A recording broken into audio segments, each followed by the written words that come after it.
Martin McDonagh is here. He is best known for his critically acclaimed plays that have appeared on London's West End and Broadway. In 2006, Six Shooter won him the Academy Award for Best Live-Action Short Film. He has now made his first feature called In Bruges. It opened this year's Sundance Film Festival. Joining me is one of the actors who star in the film, Colin Farrell. Here's a look at the trailer. In Bruges, Martin McDonagh and Colin Farrell. I am pleased to have both of them here. Is this different for you, writing a movie than a play? Yeah, it took me a long time to get my head around just the jigsaw-like elements of it, that you could jump around in time and space and, you know, just jump from one character's head to a dog's head to anything. Did it make it easier or harder? It was harder. It took a long time. Also, I think, because I loved film so much growing up, I kind of knew every great one, that I had so much respect for it, for the art form, that that was kind of scary. Whereas with plays, I'd never been brought up to go see plays. They're always too expensive, and it just wasn't anything I even liked. You know, growing up in London, most plays were kind of upper class, sad little pieces about drinking tea and, you know, or else kind of just so political that there was no character. So so it was easier to write things that kind of shook that up a little bit and just almost kind of brought a bit of cinema to the stage. How did he get you? I had read the script. It was sent to me and loved it. It was the best thing I'd ever read, in my own opinion. Yeah, no, absolutely. I just loved it. I just loved where it went. On the surface, it seemed to be a kind of a folly-based comedy, but there was a great depth to it and a great pain and a lot of really wonderful philosophy as well, you know. And I met him and tried to talk him out of casting me. Did you really? Yeah, genuinely. Did he? Yeah. I genuinely did. Because, what did you say? Well, I just said, you know, unfortunately, in the world we live in, the line between celebrities or actors, I know there are two different things and sometimes they cross over and someone can be both, but I certainly know I'm an actor and it seems that I'm something of a celebrity as well, word on the street is. So I said that people coming into the cinema will bring a certain amount of baggage and they'll bring certain opinions and preconceived notions about me and what they expect, and I said this is so good and the character is so pure and so wonderfully written and the dialogue is so fantastic that I think maybe you should cast an unknown. And he talked me out of that. What did you tell him?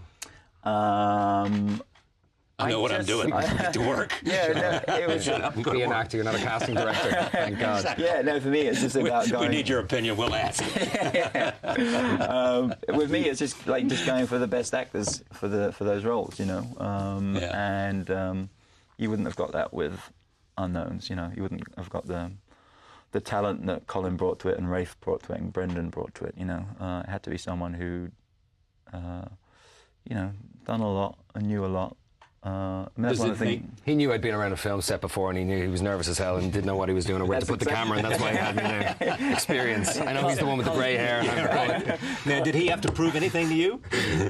No, the proof is all there in the pudding that is the script. Absolutely, it's all there. It's such wonderfully crafted stuff, and I know that he's been knocking around the theatre for 10 years, and I had met him a couple of times before, and he's obviously incredibly intelligent, and you know, I knew he would have an innate understanding of these characters and what they were going through, and he was incredibly open as well and curious for the script that he wrote to keep speaking to him, to keep revealing things to him, even who penned it, you know.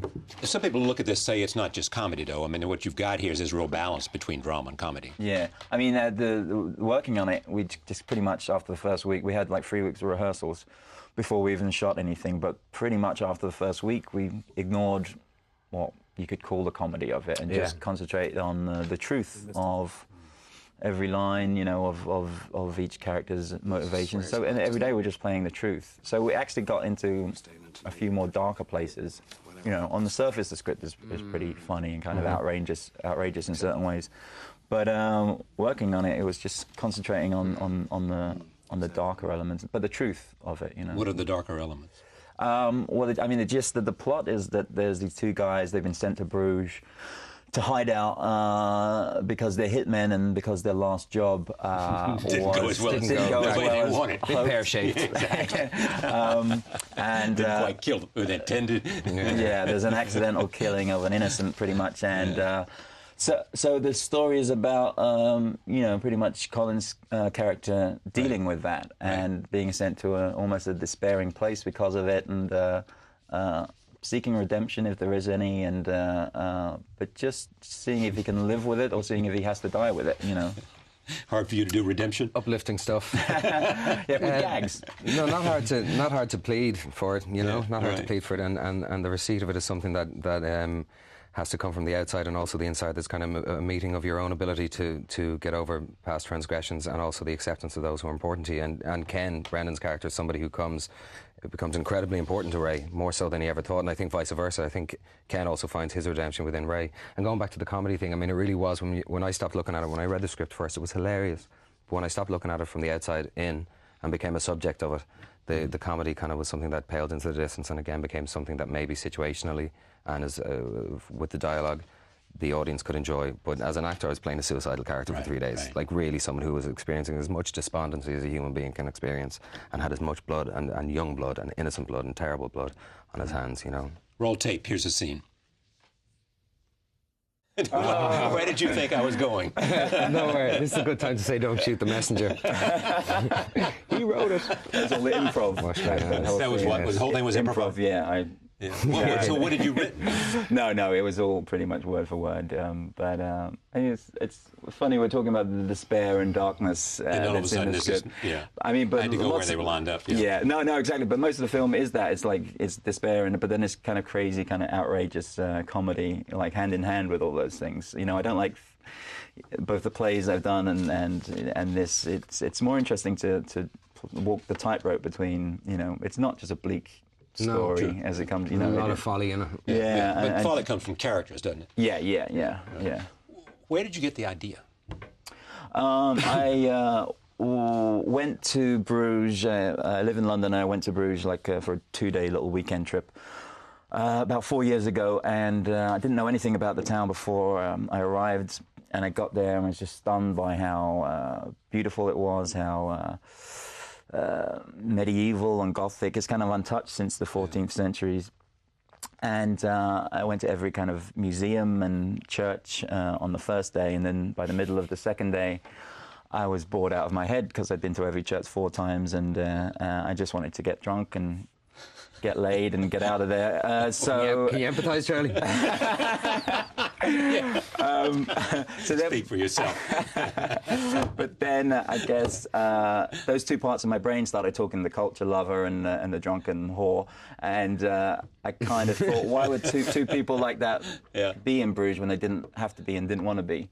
And that's when the idea of the hitmen came out, and it kind of wrote itself after that. When you have you have characters first or ideas first, generally? This is a case you have an idea. Yeah. And then the characters serve the idea. No, this was more the characters started this one off, and the town. I mean, I couldn't have made it anywhere else. The town is a character. Very much so. Yeah, it's pretty much 2 voices, literally, from what you said. Yeah. It's the 2 voices that became Colin and Brendan's characters in the thing, just arguing, but then Bruges You could hear the dialogue before you wrote it. Yeah, it was like kind of trying to keep up with what they were saying in my head. Yeah. Do you want to write? Do you write? I write nothing that's... Mm, But do you have any desire to? Yeah, absolutely. Yeah, sure. Like what? What kinds of things? Plays? I would love essays, to write. No, I mean, I write poetry, and it's a good way for me to purge certain things, observations and feelings, and how the environment or the world or people affect me, or how I affect myself, or my shortcomings, how I don't affect myself, and should, and just various things. So I do write a bit, but I'd love to write a screenplay. Do you keep a diary? Poetry is kind of my diary in a way. That's what I mean. Yeah. You know, yeah. I mean, but you do it with But I don't journal. Consistency. It's not a journal. I don't journal, but I write fairly consistently. Yeah, absolutely, and have done for years. But now I have a greater shot at kind of chronicling my stuff. Whereas before I just lost everything. There's something like this comes along. He thinks of you and he calls you, and you say, "I may not be the right guy," and he is even more interested in having you when you take that kind of attitude. That was why I did it, yeah. That was why I did it. Keep him keen. Machiavellian. Yeah, absolutely, yeah. Twisted tongue, subterfuge, here we go. I can work him over in a minute. Absolutely. Yeah. So, does this change anything for you? I mean, you have a role that you like, written by a gifted playwright. Does it make you say, man, this is the kind of thing I really, really want to do, more than, say, Miami, whatever? Sure. Vice is what it was. But although that's a catchy one, Miami, whatever, the slapstick version. Yes. It set the bar pretty high working on this. Exactly. It set the bar fairly high. Yeah, absolutely. There was a certain kind of grace of content and a certain honesty that it was written with. Really was, and the shooting of it, the experience of making it as well. I mean, we went as actors and as filmmakers and members of the crew as well. Everyone went as deep as they had to go, or a lot of the crew members were involved in it. They cared about the film, and it was a really beautiful environment to be around. And the rehearsal process, which was 3 weeks, which is known as a luxury in film fairly much, and it seems now to be something of a necessity, especially when you're working on a piece that has the depth that this had. Yeah. So yes, it set the bar fairly high, and it should be about kind of trying to better yourself and trying to move forward, and it should be about evolution. Like, evolution isn't something that has to be, put as an idea that takes place, or a reality that takes place, and a growth that takes place over thousands of years. Evolution takes place in a moment and a day as well. So as an actor or as a human being, a man, I mean, that is one of my personal goals, to evolve. Yeah. This set the bar fairly high. Really well. I haven't worked since it, which is 9 months, and that's a long time for me not to work on it. You haven't worked since? No, and I was back to back for like 6 or 7 years, you know, and there was personal reasons for that as well. But because you're looking for something that has the same resonance this did? I literally haven't made a stand, like I'm only going to do a particular standard of this or that, but I've read a lot of stuff, and nothing really took me away from my son and my family, and that, you know what I mean? Nothing really did. There was a couple of things and they fell through, again, a couple of smaller pieces, but none of it's really carpentered. It's just, you know, whatever hits home at whatever stage you are in your life, and whatever holds some meaning to you. And I'm not to say that everything has to be kind of, you know, there's a grandiosity of thought and philosophy, but no, I hear you. You know, even if it's a comedy, it just has to strike with you. That's all. You're going to try to find a balance between film and theatre? Yeah, I think so. I mean, the next step for me, I think, is to actually just take a break from both and travel and grow up and grow up. Yeah, yeah. I'm waiting to. Yeah. Write a few more things first, will you? Okay. But yeah, no, I'm going to go back and let us know how it is when you get there. I think it's going to be bleak. But yeah, no, I'm going to go off and write a play this year, I think, just for myself, and just to write some more things for myself. But I've got a couple of scripts. What does that mean, write it for myself? Not send it out, just really? Write it, and if it's crap, throw it away, and if it's good. How many times have you thrown a play away? I've got like 3 that aren't up to a standard that I'd like them to be, and it's weird. The last play I had on here, actually the one before last, but the last play I wrote was The Pillow Man, and I think it's probably the best one I've done. It's kind of a weird place of not wanting to put anything else out unless it's kind of up to that kind of level, so which is kind of a hindrance too. So that's part of the thing, is just to write a bunch of stuff, you know, just trash stories, and but see what comes of them, because that's the way I started. It wasn't I had no foot in the door. It was just about telling some stories. And you can go back to it and pick it up? Or you just discard it and say that those that don't quite work or not quite there. They linger somewhere, and there are details in them that you kind of think you want to go back to, but I'm the kind of person, if it's not right first time round, it's discarded. Did you change this movie from the beginning when you started writing it? No, not really. Originally it was they were 3 sort of London gangsters, but when the chance of working with Colin and Brendan came up, I kind of thought it would be crazy to not make that, you know, change, to have them be Irish gangsters living in London, still with a London gangster boss. But that only necessitated like 20 words that we had to change to make it a little bit. There was something rolling. There's something about, I think, the working class London idiom that's similar in lots of ways to the Dublin one. But no, we pretty much kind of stuck to the script. I mean, we were open to changes of tone in scenes and taking them to different places, but we pretty much stuck to the work. In Bruges, in theaters on Friday, February 8th. Mark McDonagh, Colin Farrell. Thank you. Cheers. Cheers. Good to see you.